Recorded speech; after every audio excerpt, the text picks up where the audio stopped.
Hi everyone, this is poem number 2 from class 11, The Laburnum Top by Ted Hughes. Now laburnum is a small tree with hanging branches.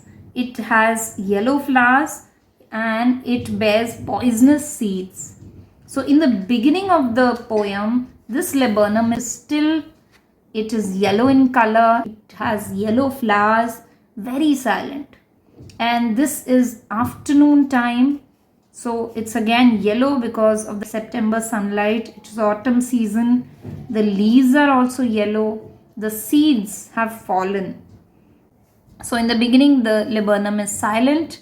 Then a small bird, goldfinch, comes. This is a very small bird and it comes because it has a nest inside this laburnum top. If we see the goldfinch, it twitches, that means it moves its body up and down.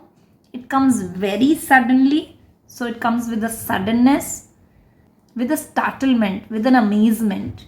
Its body is sleek as lizard, so it moves very slowly like a lizard. It is very alert because it doesn't want other predators to see it going inside the nest. And its coming is very sudden, very abrupt. So this goldfinch comes and enters the nest, and she is the engine of her family, and she comes and she strokes this engine, that means puts fuel in this engine. She has a barred face, there are bars on it, and this is just like its mask, identity mask. We can identify goldfinch through its mask. Now when this engine of the family or goldfinch enters the nest becomes suddenly active.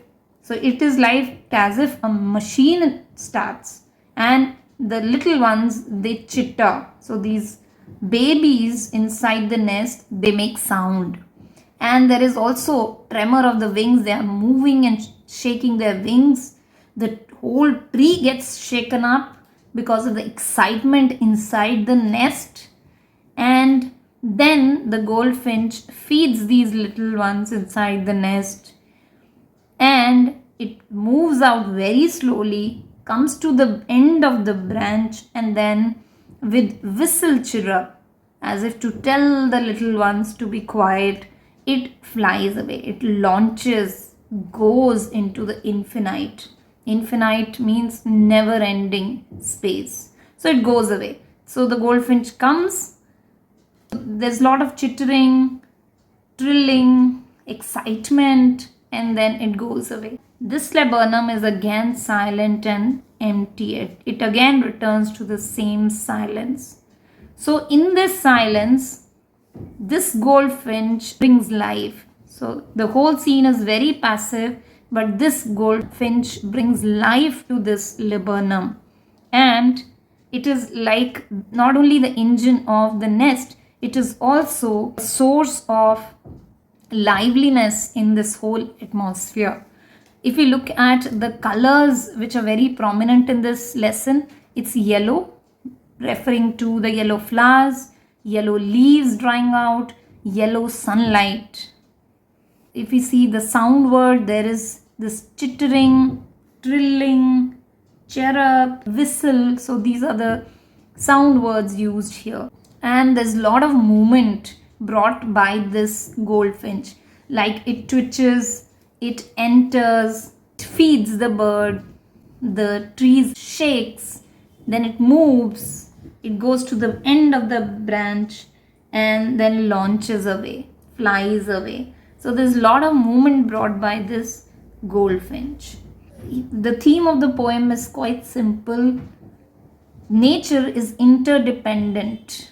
So this laburnum is dependent on this goldfinch because it brings life to this tree.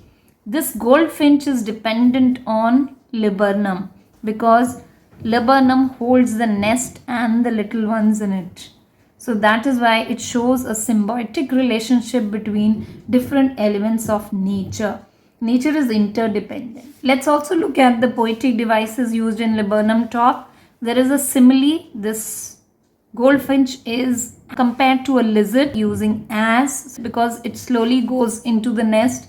There's use of alliteration, that means repetition of sounds like silent, still, sir and sir getting repeated in September sunlight, suddenness, startlement. So a lot of sir used here referring to the silence of the tree. Then tree trembles, stir getting repeated, she strokes, sir getting repeated again, alert and abrupt, getting repeated. So this is alliteration. Then there is metaphor here. A machine starts up. So the nest, the chittering in the nest is compared to a machine. It is the engine of her family. So this goldfinch is compared to the engine of her family. She's called the engine of her family. This is a metaphor. She has barred face, identity mask. So her barred face is her identity mask. It is compared to a mask. Fourth poetic device is personification. The tree trembling and is excited, thrills, and tree trembles and thrills. So the tree is excited like a human being when there is this chittering of the birds. This imagery, for example, we can imagine afternoon yellow September sunlight. We can imagine few leaves yellowing. We can imagine this bird coming into the tree and leaving. So there's imagery in the whole poem. We also have onomatopoeia, that means use of sound words like chirrup, chittering, trilling, whistling. So these are sound words used in the Laburnum Top. There's no rhyme scheme, it's written in free verse. I hope you like the explanation. Please like, share and comment, and thank you for your love and support.